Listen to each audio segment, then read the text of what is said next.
Bibi-chan, pada sesi Bincang-Bincang ASN kali ini kita akan ditemani oleh Kartini Indonesia kita. Ya, jadi bisa ya, sesi kali ini kita rubah menjadi bincang-bincang cantik ya. Pada sesi kali ini ada topik yang akan kita ulas, yaitu mengenai wujud nilai berakhlak di lingkungan Direktorat Konsultasi Hukum dan Kepaniteraan Kerugian Negara dan Daerah di lingkungan BPK. Jadi sebelum lanjut kita perkenalkan dulu narasumber Bibi-chan kita pada sesi hari ini, yaitu ada Ibu Agnes Residewi, Kepala Seksi Kepaniteraan Kerugian Negara di Direktorat Konsultasi Hukum dan Kepaniteraan Kerugian Negara serta daerah di lingkungan Badan Pemeriksa Keuangan. Nah, sebelum itu, apa sih itu Direktorat Konsultasi Hukum dan Kepaniteraan Kerugian Negara atau daerah? Nah, Direktorat ini bertugas untuk memberikan konsultasi hukum, bantuan hukum, dan pelayanan informasi hukum kepada seluruh anggota BPK dan ataupun pelaksana BPK, legislasi, penelitian, dan pengembangan hukum, serta tugas kepaniteraan dalam penyelesaian kerugian negara ataupun daerah. Nah, jadi sangat menarik banget nih bagi kita untuk mengulas lebih dalam terkait wujud nilai berakhlak yang menjadi core values ASN di lingkungan Direktorat Konsultasi Hukum dan Kepaniteraan Kerugian Negara atau daerah di lingkungan BPK bersama dengan narasumber kita yaitu Bu Agnes. Nah, sudah hadir nih bersama kita Mbak Uus yang akan memandu Bibi-chan kali ini bersama narasumber kita yaitu Bu Agnes. Silakan Mbak Uus. Halo Sobat Bibi-chan, kembali lagi bersama saya Uswatun Hasana dalam podcast Bibi-chan, Bincang-Bincang ASN. Kali ini saya telah bersama dengan Ibu Agnes Residewi dari Direktorat Konsultasi Hukum dan Kepaniteraan Kerugian Negara atau daerah BPK RI. Ibu Agnes, selamat malam, apa kabar Ibu? Selamat malam Bu Uswa, alhamdulillah kabar baik. Bagaimana kabarnya? Alhamdulillah saya juga baik-baik Bu. Baik Sobat Bibi-chan sekalian, kali ini kita akan berbincang bersama Ibu Agnes mengenai core values ASN berakhlak. Jadi Sobat Bibi-chan penasaran kan, ada apa sih sama core values ASN berakhlak ini? Kita akan kulik lebih jauh bersama Ibu Agnes. Baik Ibu Agnes, bagaimana ya pendapat Ibu mengenai kinerja ASN secara umum berdasarkan sudut pandang dari masyarakat Ibu? Atau mungkin Ibu tahu tentang stereotip ASN selama ini bagaimana? Baik, kalau menurut saya pribadi ya Bu, selama ini di masyarakat itu ASN itu masih dianggap sebelah mata gitu ya, dipandang sebelah mata. Yang nempel itu yang melekat ASN itu stigmanya negatif, yang negatif-negatif itu. Karena seperti yang kita tahu ya di pemberitaan baik di media massa, kemudian di berita-berita online gitu kan masih banyak tuh pemberitaan-pemberitaan misalnya terkait ASN yang sering bolos kerja gitu ya. Apalagi misalnya kayak sekarang nih mau libur lebaran, nah pasti nanti banyak nih pemberitaan ASN di instansi X sebanyak berapa ribu membolos misalnya seperti itu. Kemudian yang lainnya misalnya ada beberapa ASN yang terlibat kasus-kasus hukum misalnya ya, misalnya kasus-kasus korupsi gitu ya, kemudian menyalahgunakan jabatan. Nah itu pasti langsung tersorot di media gitu. Kalau menurut saya masih banyak pemberitaan atau anggapan masyarakat kepada ASN itu masih yang negatif-negatifnya gitu. Padahal sebenarnya di balik itu semua ASN tuh menurut saya juga hal-hal positifnya, kinerjanya itu juga sebenarnya bagus gitu ya, seperti itu. Betul Ibu. Jadi menurut Ibu masih banyak sekali ASN ini yang berperilaku negatif begitu ya, tidak sesuai dengan core values berakhlak. Ini merupakan suatu PR bagi ASN tersendiri ya Bu, supaya nanti bisa berkembang untuk lebih baik lagi seperti itu. Anggapan di masyarakat seperti itu ya, anggapan di masyarakat seperti itu. Tapi kalau saya pribadi melihat khususnya ASN di BPK jauh dari apa yang diberitakan seperti itu gitu. Ya, insya Allah, amin. Dalam penilaian kinerja ASN, itu kan erat kaitannya dengan pengukuran serta pengembangan kinerja ASN yang bertujuan untuk meningkatkan kualitas ASN itu sendiri, termasuk aktualisasi dari nilai-nilai dasar PNS. Nah, kalau di bagian Direktorat Konsultasi Hukum dan Kepaniteraan Kerugian Negara atau daerah, apakah ada bagian yang menilai hal tersebut, Ibu? Kalau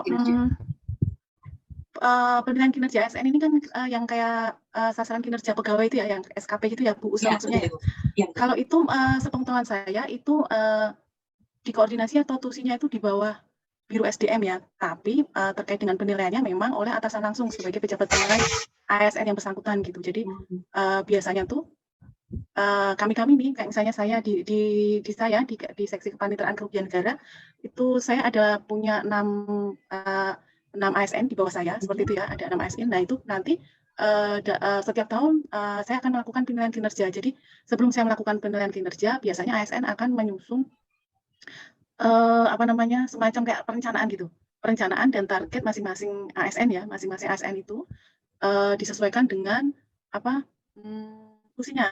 Jadi misalnya tusi di kepaniteraan kerugian negara di tempat saya gitu ya, Bu Uswa. Jadi mereka menyusun perencanaan targetnya.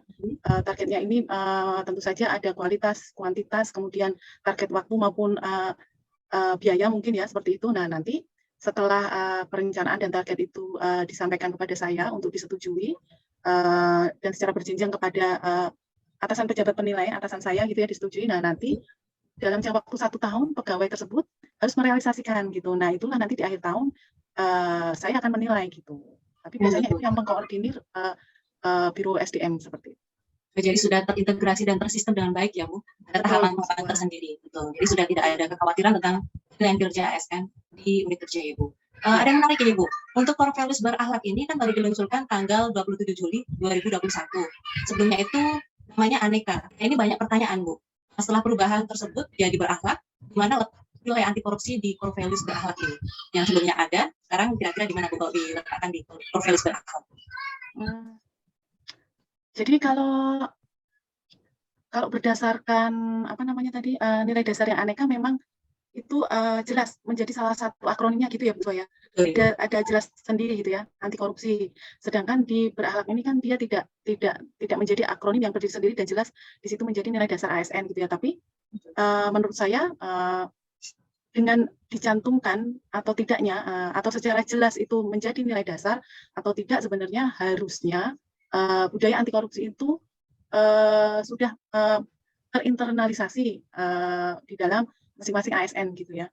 Karena sepengetahuan saya pada saat pertama kali menjadi ASN tentunya kan diberikan semacam pembekalan-pembekalan untuk bagaimana menjadi ASN yang baik gitu ya. Salah satunya adalah harus mengutamakan budaya anti korupsi ini. Jadi menurut saya dengan tidak dicantumkannya secara jelas pun sebenarnya dalam menerapkan nilai-nilai dasar berakhlak ini ASN harus tetap memegang teguh prinsip anti korupsi gitu. Misalnya untuk salah satu nilai dasarnya kan misalnya berorientasi pelayanan gitu ya. Nah di sini berorientasi pelayanan ini kan sudah sesuai dengan Undang-Undang ASN bahwa ASN itu salah satu fungsinya adalah memberikan pelayanan kepada masyarakat gitu ya. Nah pada saat memberikan pelayanan kepada masyarakat ini tentu saja ASN dituntut harus profesional gitu ya, memberikan pelayanannya yang berkualitas, kemudian sesuai dengan prosedur atau ketentuan peraturan perundang-undangan gitu ya. Tidak boleh menerapkan praktek-praktek yang melanggar hukum, misalnya gampangnya misalnya dalam memberikan pelayanan harus ramah, jujur, bertanggung jawab gitu, atau dalam memberikan pelayanan itu harus tidak meminta imbalan gitu ya, atau mengharapkan diberikan sesuatu yang untuk mempercepat proses pelayanannya itu. Nah itu kan tidak boleh, itu salah satu bentuk kecil praktek korupsi kan gitu. Jadi menurut saya dengan menerapkan pelayanan secara profesional, kemudian jujur dan bertanggung jawab, itu pun sudah menjauhkan diri dari itu tadi Bu, misalnya kayak pungli gitu ya Bu. Nah seperti itu sudah terjadi. Ya itu sudah praktek yang kita contoh memegang teguh budaya anti korupsi gitu, seperti itu. Walaupun tidak tertulis berarti harus tetap tertanam di masing-masing KSN itu sendiri ya. Betul seperti itu Bu. Iya betul. Kemudian beralih ke unit kerja Ibu nih Bu. Kalau misalnya di sana nilai-nilai berakhlak apa saja yang sudah diterapkan di unit kerja Ibu, yaitu di Direktorat Konsultasi Hukum dan Kepaniteraan Kerugian Negara. Kira-kira boleh dijelaskan dengan contoh implementasinya juga Bu? Kalau di subdirektorat ya, kalau subdirektorat kepaniteraan kerugian negara daerah, sebenarnya kalau menurut pendapat saya nilai-nilai dasar berakhlak ini semuanya sudah diterapkan gitu Bu Uswa. Jadi misalnya nih ya, berorientasi pelayanan, kalau kita lihat di tusinya subdit kepaniteraan kerugian negara daerah itu berdasarkan SOTK BPK ya, kita itu mempunyai 3 tugas dan fungsi utama. Jadi melakukan penilaian dan penetapan kerugian negara terhadap bendahara. Kemudian memberikan rekomendasi penghapusan piutang yang berasal dari tuntutan ganti rugi. Yang ketiga adalah memberikan pertimbangan terkait dengan permasalahan-permasalahan kerugian negara daerah yang dialami oleh kementerian lembaga maupun pemerintah daerah. Nah, tiga tusi utama ini kan sudah terlihat bahwa itu sebenarnya kami melakukan pelayanan. Nah di situ sudah jelas berarti kami berorientasi pelayanan gitu. Kemudian akuntabelnya ini bahwa kami dalam melakukan pelayanan tentu saja bersifat terbuka, jujur seperti itu ya. Kemudian kinerja kami dalam melaksanakan tugas kami itu kami diperiksa atau kami direview oleh Inspektorat Utama BPK gitu secara berjangka gitu. Ada beberapa periode kami pasti kinerjanya akan diperiksa gitu. Seperti itu. Kemudian misal ada temuan kami akan melakukan perbaikan-perbaikan seperti itu. Hasil reviewnya seperti apa gitu. Nah, berarti itu kami juga sudah menerapkan akuntabel. Kemudian kompeten saya rasa tentu saja di kepanitiaan kerugian negara daerah ini masing-masing ASN juga kompeten karena di sini semua ASN mempunyai hak ya untuk mendapatkan pengembangan pengetahuan, pengembangan untuk mengembangkan diri gitu ya secara seluas-luasnya. BPK memberikan kesempatan itu baik di dalam negeri, di luar negeri. Jadi misalnya kami mendapatkan diklat, mendapatkan workshop seperti itu ya, pelatihan-pelatihan seperti itu. Boleh melanjutkan sekolah atau studi luar negeri begitu ya, Bu? Iya, betul Bu Usma. Nah, itu saya rasa itu kami juga berarti sudah mempraktekkan nilai dasar kompeten gitu. Kemudian kalau dari sisi harmonis itu misalnya apa ya? Harmonis itu kan berarti terkait dengan ini ya, keberagaman di dalam subdit kepaniteraan kerugian negara daerah gitu ya. Memang di kami ada bermacam suku gitu ya, agama gitu ya. Tentu saja perbedaan-perbedaan itu tidak membuat kami bekerjanya menjadi tidak maksimal. Justru dengan keberagaman tersebut kami lebih harmonis, kami bekerja lebih berasa kayak keluarga gitu, Bu. Jadi justru itu memperkuat kami gitu dalam melaksanakan tugas kami. Baik, Ibu, berarti sudah semuanya ya, Bu, diperlukan di dalam pekerjaan maupun kehidupan sehari-hari di sana ya, Bu. Baik, sudah bagus sekali seperti itu. Untuk nilai yang paling ditonjolkan oleh insan BPK di sana kira-kira apa? Tadi kan sudah disebutkan semuanya itu sudah mencakup ya, Bu. Tapi yang paling ditonjolkan kira-kira apa ya? Kalau menurut saya sih paling itu berarti 1 ya, Bu. Nggak boleh dari 1 ya, Bu Uswa. Pilih 1, Bu. Mungkin kalau saya lebih ke berorientasi pelayanan ya, Bu. Karena memang kami tuh lebih kepada memberikan pelayanan kepada instansi kementerian, lembaga maupun Pemda seperti itu. Jadi mungkin lebih ke sana berorientasi pelayanan. Baik, berarti 1 yaitu berorientasi pelayanan. Itu sudah sangat mencakup semuanya sih, Bu, sebenarnya. Karena sebagai Bu, pelayan bangsa, pelayan masyarakat itu merupakan suatu tugas yang inti dari seorang ASN gitu ya, Bu. Ya, betul. Kalau menurut Ibu bagaimana kiat supaya insan BPK itu senantiasa bisa mengamalkan nilai berakhlak dalam kehidupan sehari-hari? Ibu punya tips-tipsnya bisa tetap stay di berakhlak begitu? Kalau saya tuh kalau saya pribadi biasanya dalam setiap saya melaksanakan tugas sehari-hari sebagai ASN ya, saya akan selalu berpedoman pada kode etik. Kemudian selalu ingat akan nilai-nilai dasar BPK, integritas, independensi dan profesionalisme. Nah, yang paling utama tentu saja kalau menurut saya lebih kepada bagaimana memperkuat keimanan kita. Jadi dengan iman yang kuat, menurut saya kita akan bisa tahu mana yang benar, mana yang salah, mana yang nanti akan dipertanggungjawabkan baik di dunia dan akhirat gitu ya, Bu. Berarti ya itu aja kalau saya utamanya seperti itu. Selalu mengingat ya. Baik, terima kasih sekali kepada Ibu Agnes yang sudah memberikan banyak insight kepada pemirsa kami semua. Kami sangat berterima kasih atas kehadiran Ibu pada malam hari ini, pada Bibican kali ini. Semoga apa yang telah Ibu share bisa bermanfaat bagi pemirsa sekalian dan bisa menambah insight mengenai pentingnya implementasi values ASN berakhlak dalam menjalankan tugas sebagai abdi negara. Terima kasih Bu Agnes sekali lagi. Sampai jumpa di Bibican selanjutnya. Baik, terima kasih Bu Usma. Ya, sama-sama Ibu. Oke, jadi kita telah menonton wawancara tadi. Kami akan memberikan sedikit kesimpulan. Sebelumnya saya akan sedikit bercerita tentang kisah saya terkait pelayanan yang pernah saya terima. Saya kebetulan di Palu. 3 tahun yang lalu saya membuat KTP. Butuh waktu 1 bulan hingga selesai.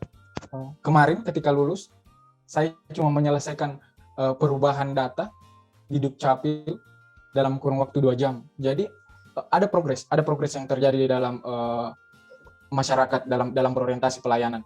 Meskipun benar yang dikatakan Ibu tadi, masih banyak anggapan di masyarakat yang memandang sebelah mata kinerja ASN. Belum lagi, karena biasanya hal buruk akan lebih melekat dalam ingatan. Maka menjadi hal penting untuk menjaga nama baik kita sebagai ASN. Saya kira itu, Mas Aris. Baik, di sini juga dari 3 tugas dan fungsi di Subauditor Kerugian Negara dan Daerah, terlihat dengan jelas dalam pelaksanaannya sudah melekat core value ASN berakhlak. Dan seperti yang dijelaskan oleh Bu Agnes tadi, nilai yang paling menonjol adalah berorientasi pelayanan, yaitu memberikan pelayanan instansi lembaga maupun Pemda. Hal lain yang menjadi catatan penting adalah berpedoman pada kode etik dan mengedepankan integritas, independensi, dan profesionalisme. serta memperkuat keinginan. Baiklah, sekian merupakan kesimpulan, tanggapan dari paparan narasumber Ibu Agnes. Semoga dapat memberikan manfaat dan sampai jumpa di episode selanjutnya.